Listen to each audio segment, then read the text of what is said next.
2020 started off as a year to start a decade, new highs and new lows. Little did we know it would shadow us with a cloud of darkness. At the start, we celebrated with high hopes that we would see another roaring 20s, with the biggest worry for most people: how would Brexit impact my job? Something that now seems the least of our worries, like a pastime of the world before it started coming crashing down. At first, people ignored the warning signs and preparations that other countries were making thousands of miles away.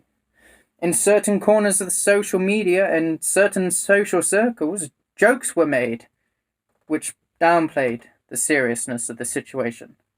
Governments squabbled together statements to try and relieve tensions. Early research showed that for most, it wasn't a threat. Governments claimed, "We can handle it. Don't worry." In the months following January, it became apparent that something was wrong. As the number slowly started to rise, it became a distinct realization that this was more serious than we all thought originally.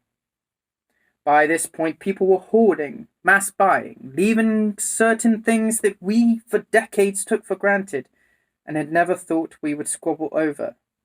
Governments tried to calm the masses, but it became apparent it was every man for themselves, or every person for themselves.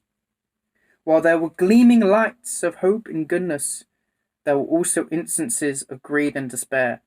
Some praised those who tried to warn us of how bad this really was, and some robbed medical workers and insulted them in mass lines of supermarket trolleys.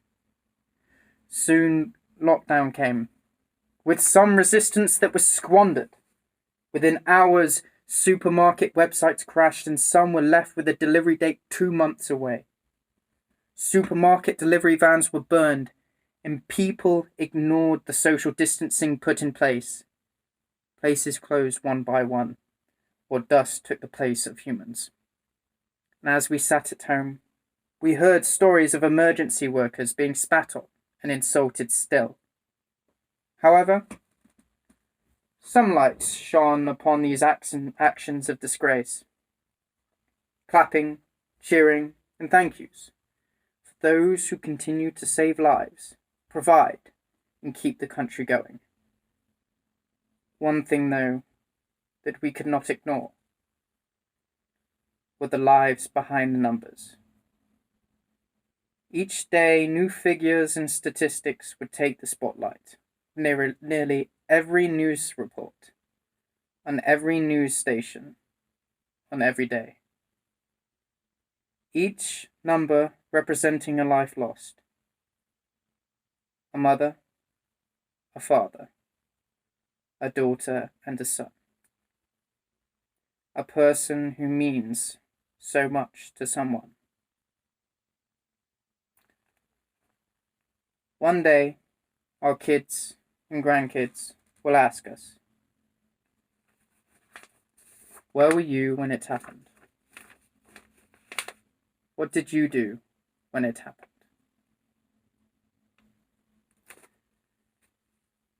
That may be a question that we struggle to answer.